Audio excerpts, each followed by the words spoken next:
Welcome again, dear students. Myself, Dr. Kaleem Ahmed, Assistant Professor, Department of Wildlife Sciences, Aligarh Muslim University, Aligarh. In the last lecture, we discussed different types of forest ecosystem. Now, in today's lecture, we are going to discuss the mountain and desert ecosystem in detail. Let's start from the mountain ecosystem. Mountain ecosystem refer to a biological community of organisms, their physical environment, and the interaction between them within the mountainous region. These ecosystems are characterized by their unique environmental conditions, including high altitudes, steep slopes, varying temperatures, and diverse microclimates. Mountain ecosystems often display a distinct biodiversity with specialized flora and fauna adapted to the challenge of living in such environments.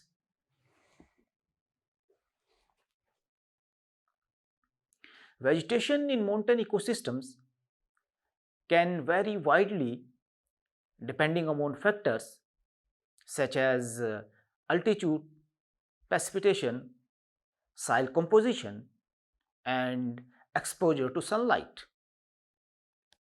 For example, lower elevations may sport forests dominated by conifer trees, while higher elevations might feature alpine meadows, tundra, or rocky terrain with sparse vegetations.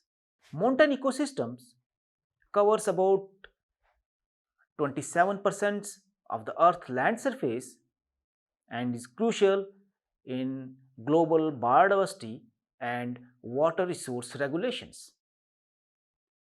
They are found on every continent and vary widely in size, elevation, and characteristics. The type of the mountain ecosystems can be broadly categorized into several zones, and we will discuss some of them in today's lecture.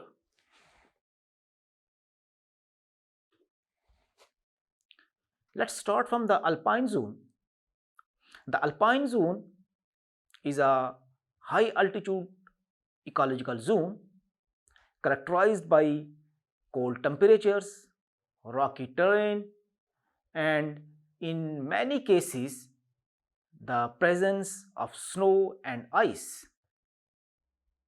The elevation range for the alpine zone can vary depending on factors such as latitude and local geography.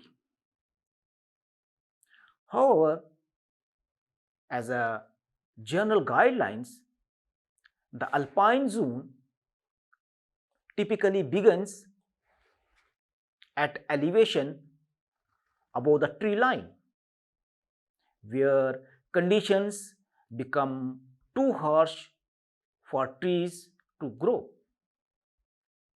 The elevation range for the alpine zone is often considered to start around 10,000 feet, that is 3,000 meters above sea level, and can extend to the upper limits of a mountain, ultimately reaching the apex.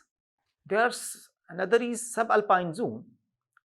The subalpine zone is another ecological zone situated below the alpine zone and is characterized by the presence of coniferous forests, meadows, and diverse plant life.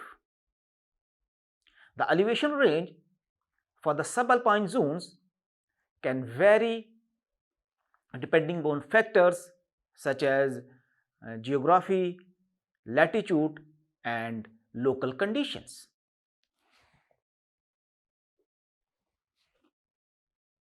However, as a general guideline, the subalpine zone typically starts just below the alpine zone, often around 7,000 feet to 10,000 feet, that is about 2100 meter to 3000 meters above sea level.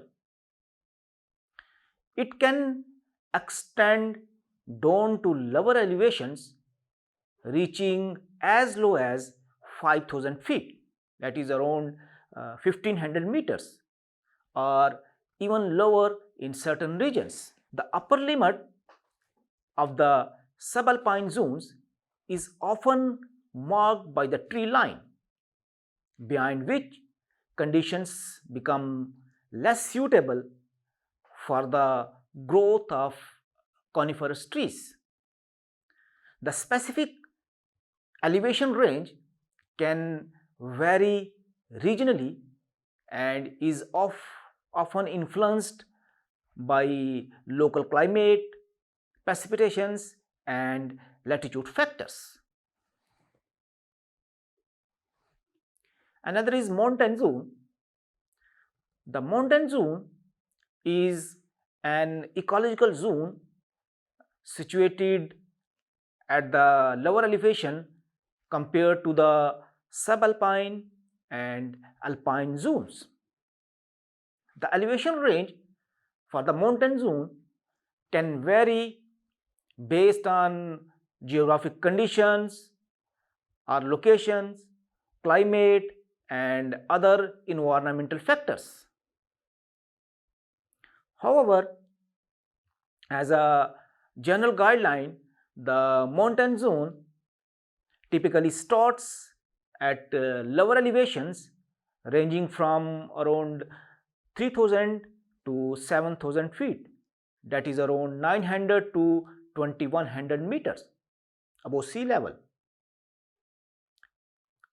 It extends from the foothills to the lower slope of the mountains, characterized by diverse vegetations including deciduous and evergreen forests. Mountains provide essential ecosystem services such as freshwater supply, carbon sequestration, and habitat for numerous species.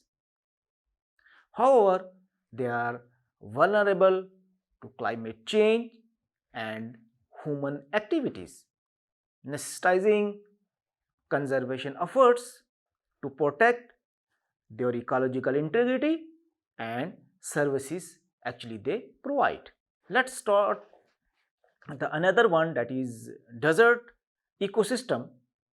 Actually, deserts are regions that represent highly specialized and delicate ecosystems that are exclusively susceptible to human induced distractions. The flora and the fauna endemic to these arid landscapes have evolved to thrive exclusively within their specialized habitat. Any disruptions to these environments can have devastating consequences for the unique species that call them home. India has several desert ecosystems, each within its unique characteristics. The three main deserts in India, the Thar desert, Rann of Kutch, and cold desert of the Ladakh, that we are going to discuss in today's lecture. Let's start from the Thar desert.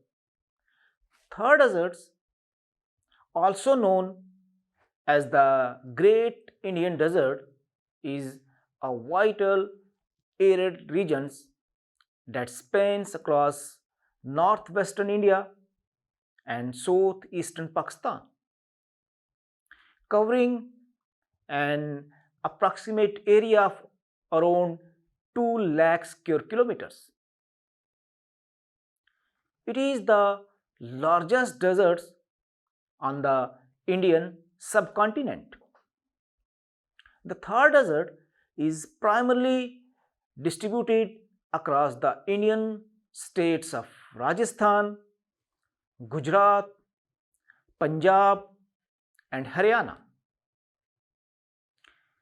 Its landscape is characterized by rolling sand dunes, rocky outcrops, and sparse vegetation, creating a unique and challenging ecosystem.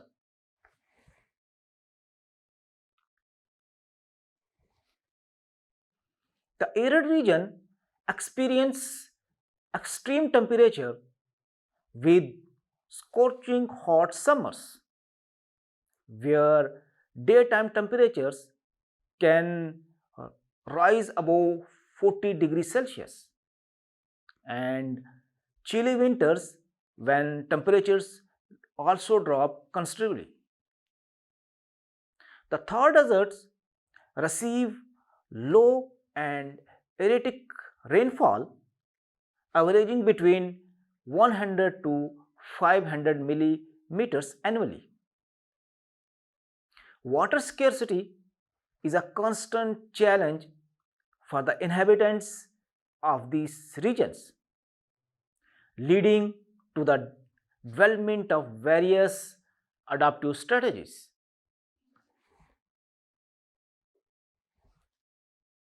The Thar Desert is home to a variety of the species that have evolved to withstand the harsh environmental conditions.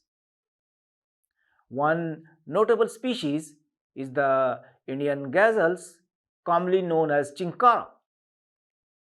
This agile antelope is well adapted to the arid landscapes and can survive for extended period without water.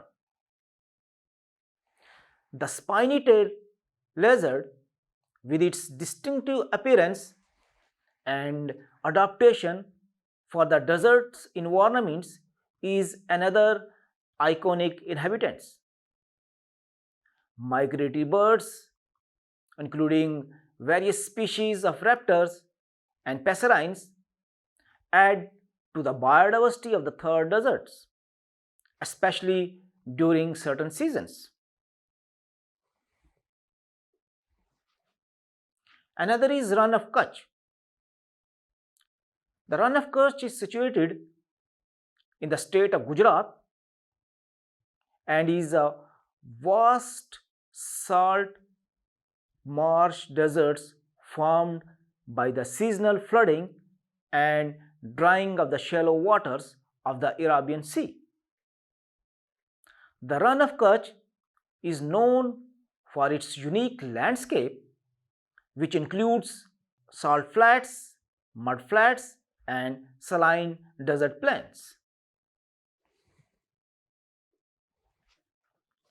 Vegetation in the Rann of Kutch includes salt tolerant plants such as halophytes, succulents, and grasses adapted to the saline conditions. Wildlife includes various migratory birds such as flamingos, pelicans, and cranes, which visit the regions during the winter months. The area is also home to wild ass, wolves, and desert fox.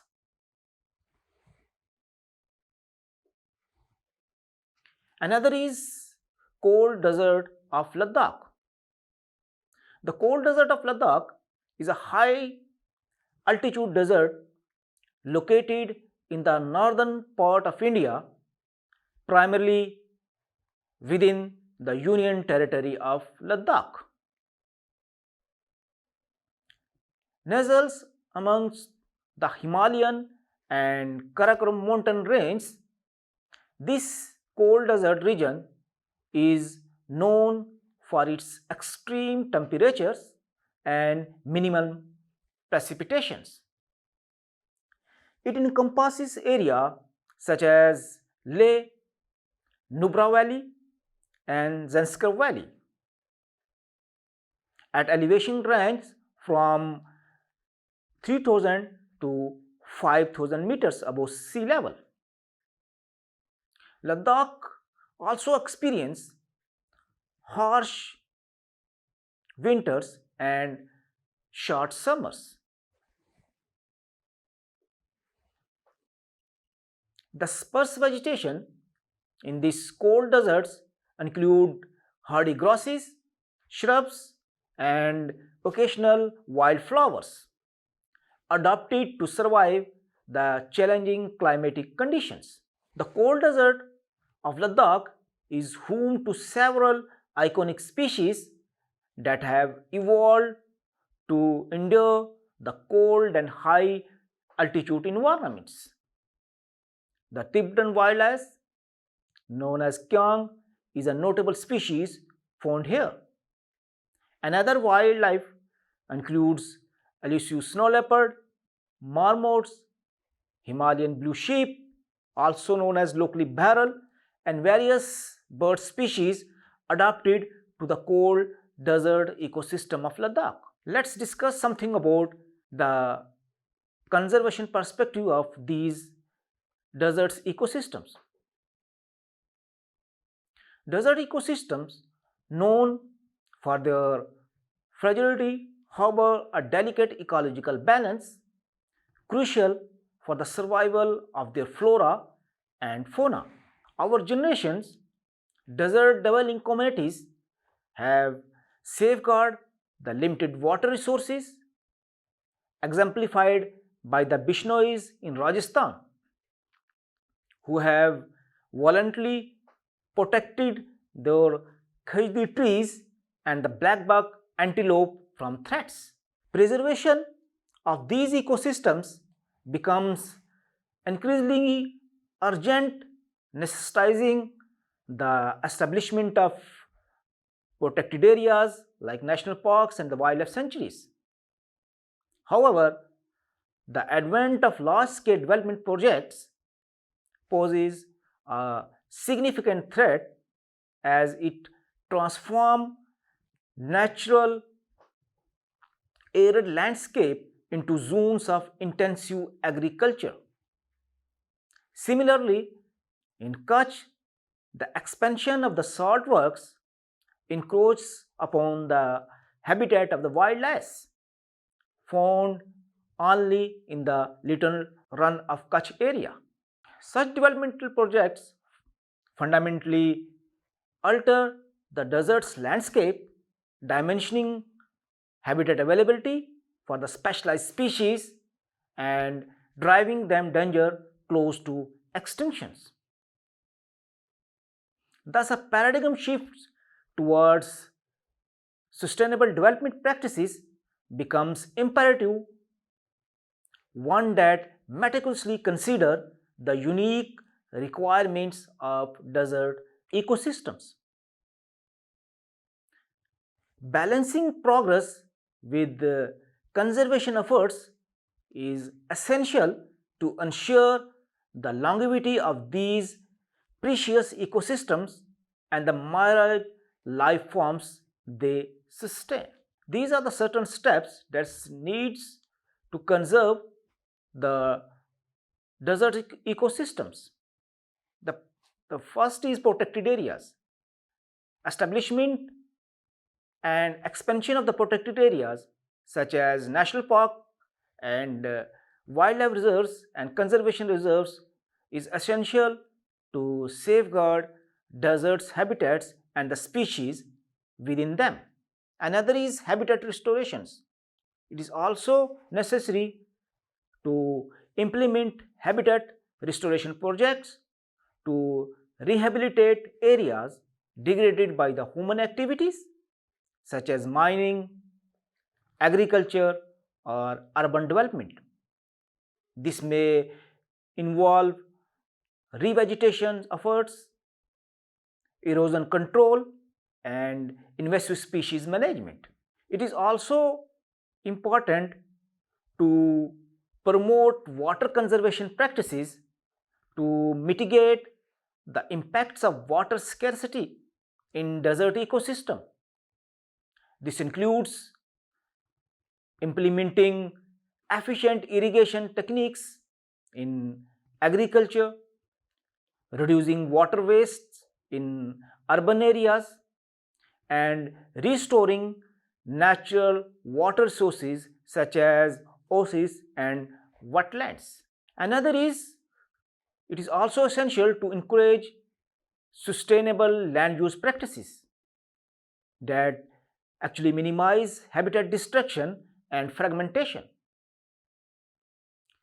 This involves promoting low impact developments, responsible tourism, and land use planning that takes into account the ecological needs of desert ecosystem. It is also important to engage local communities and indigenous peoples in conservation efforts by involving them in decision making processes, supporting traditional knowledge, and also providing economic incentives for sustainable resource management. It is also important to address the impacts of climate change on desert ecosystem by reducing greenhouse gas emissions and implementing adaptation strategies such as restoring vegetations to sequester carbon and developing resilient water management systems.